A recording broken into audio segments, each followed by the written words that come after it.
اللہ تعالیٰ نے مسیح کا نام عیسیٰ ابن مریم علیہ السلام بتایا. وہ دنیا اور آخرت میں بہت مرتبے والا ہوگا. اللہ تعالیٰ کے مقرب بندوں میں شمار کیا جائے گا. لوگوں سے گود میں بات کرے گا. ادھیڑ عمر میں بھی لوگوں سے کلام کرے گا اور نیک لوگوں میں سے ہوگا. وَيُكَلِّمُ النَّاسَ فِي الْمَهْدِ، یعنی وہ پیدائش کے فوراً بعد لوگوں سے بات کرے گا. وہ کلام عام کلام سے مختلف تھا. انہوں نے ایسی بات کی جس میں بھلائی اور کامیابی تھی. اللہ تعالیٰ کی عظیم نشانی تھی جس سے مومنوں کو فائدہ ہوا اور دشمنوں پر حجت قائم ہوئی، اور یہ ثابت ہوا کہ وہ اللہ تعالیٰ کے بندے اور رسول ہیں. وہ کلام ان کی والدہ کے لیے بھی نعمت بنا کیونکہ اس کے ذریعے ان کے والدہ پر لگنے والے الزام کی تردید ہو گئی. اللہ تعالیٰ نے فرمایا فَأَشَارَتْ عَلَيْهِ قَالُوا كَيْفَ نُكَلِّمُ مَنْ كَانَ فِي الْمَهْدِ صَبِيًّا قال انی عبد اللہ آتانی الکتاب وجعلنی نبیا وجعلنی مبارکا اینما کنت واوصانی بالصلاۃ والزکاۃ ما دمت حیا وبرا بوالداتی ولم یجعلنی جبارا شقیا. تو مریم نے بچے کی طرف اشارہ کیا. لوگوں نے کہا ہم اس سے کیسے بات کریں جو گود میں ایک بچہ ہے. بچے نے کہا یقیناً میں اللہ تعالیٰ کا بندہ ہوں. اس نے مجھے کتاب دی اور مجھے نبی بنایا، اور اس نے مجھے برکت والا بنایا ہے جہاں بھی میں ہوں، اور مجھے نماز اور زکوٰۃ کا حکم دیا ہے جب تک کہ میں زندہ رہوں، اور اپنی ماں کے ساتھ حسن سلوک کرنے والا بنایا، اور اس نے مجھے سرکش بدبخت نہیں بنایا. سورہ مریم آیت 29 سے 32 تک. وَكَهْلًا، اور ادھیڑ عمر میں بھی. جوانی اور بڑھاپے کے درمیانی عمر کو ادھیڑ عمر کہا جاتا ہے. ادھیڑ عمر میں کلام سے مراد یہ ہے کہ جب بڑے ہو کر وحی اور رسالت عطا کیے جائیں گے تو کلام کریں گے. اس سے یہ بھی مراد لی گئی ہے کہ جب قیامت کے نزدیک عیسیٰ علیہ السلام نازل ہوں گے تب وہ اسلام کی تبلیغ کریں گے. وَمِنَ الصَّالِحِينَ، اور وہ نیک لوگوں میں سے ہوگا. نیک لوگوں سے مراد وہ لوگ جو اللہ تعالیٰ اور بندوں کے حقوق ادا کرتے ہیں اور اس میں کوئی کمی نہیں کرتے. قالت، اس نے کہا ربی، اے میرے رب، انا یکون لی ولد، میرے ہاں لڑکا کیسے ہوگا، ولم یمسسنی بشر،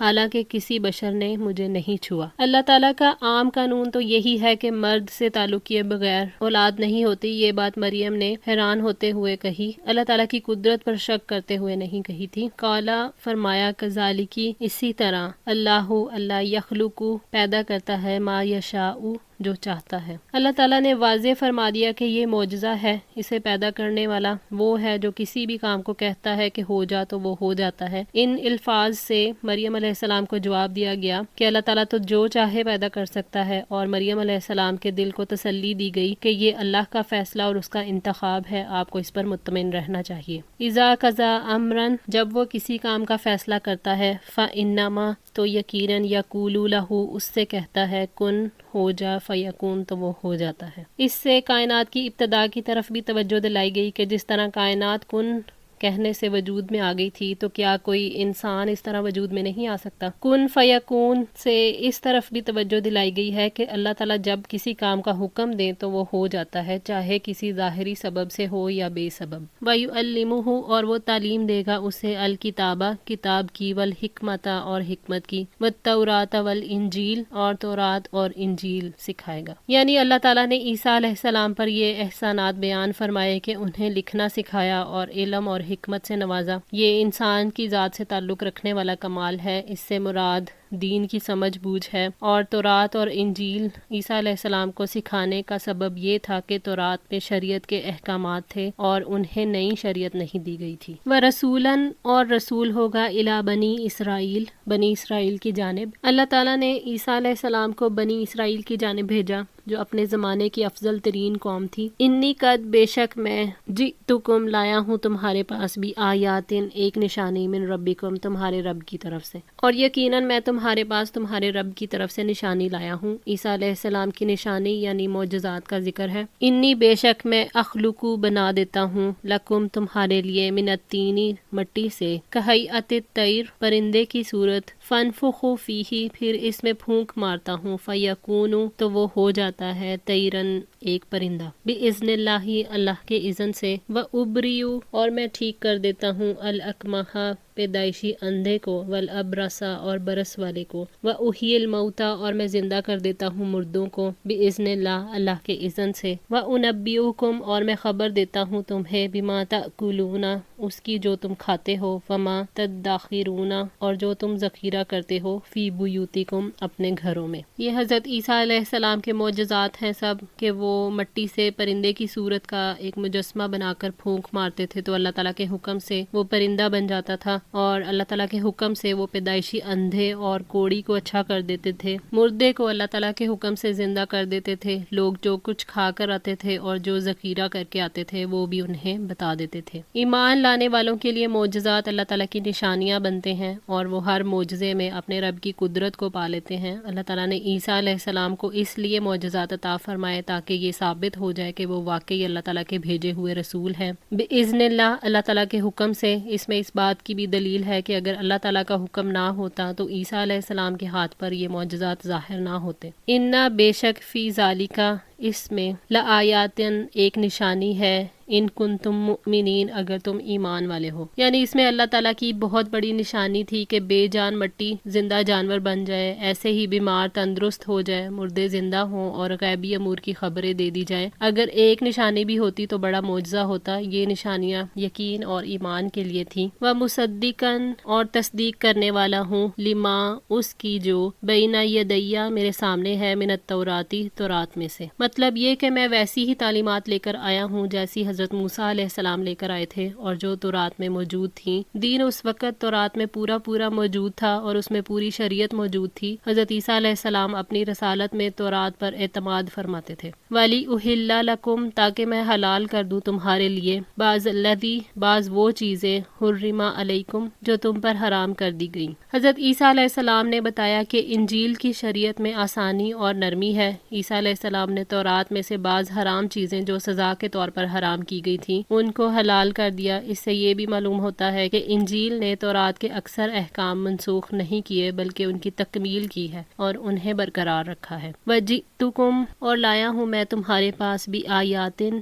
ایک نشانی من ربکم تمہارے رب کی طرف سے۔ اس سے مراد حضرت عیسیٰ علیہ السلام کے معجزات ہیں، اور انہوں نے معجزات کا ذکر اس لیے کیا تاکہ بتا سکیں کہ میں سچا ہوں اور میری پیروی واجب ہے۔ فَاتَّقُوا اللَّهَ چنانچہ اللہ تعالیٰ سے ڈر جاؤ، وَأَطِیعُونِی اور میری اطاعت کرو۔ اللہ تعالیٰ سے ڈر جاؤ اور اس کے احکامات پر عمل کرو اور اس کے منع کیے ہوئے کاموں سے رکو اور میری اطاعت کرو، کیونکہ رسول کی اطاعت میں اللہ تعالیٰ ہی کی اطاعت ہوتی ہے۔ آج کے لیے اتنا ہی۔ دعا ہے اللہ تعالیٰ ہماری اس کوشش کو قبول فرمائے، ہماری غلطیوں کوتاہیوں کو معاف فرما کر ہماری اصلاح فرمائے۔ جزاکم اللہ خیر، والسلام علیکم ورحمۃ اللہ وبرکاتہ۔